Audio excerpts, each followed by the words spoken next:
for Daytona Ferrari of the late 90s.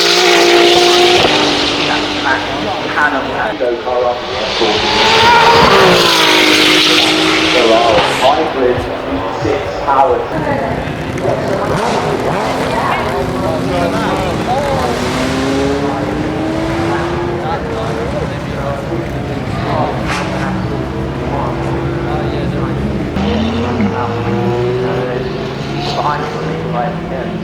It's great to be here, which is thanks for finding time in a busy schedule. But, are you a regular attendee to Festival of Speed? I'm not actually, this is my first.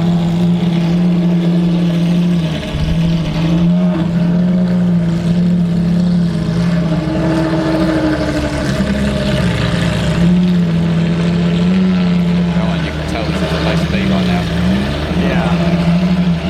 Yeah, it's a full big black.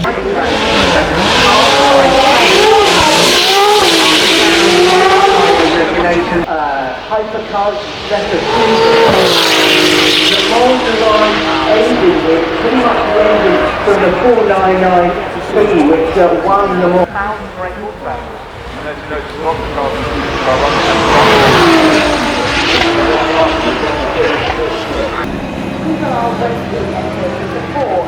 the British World Championship.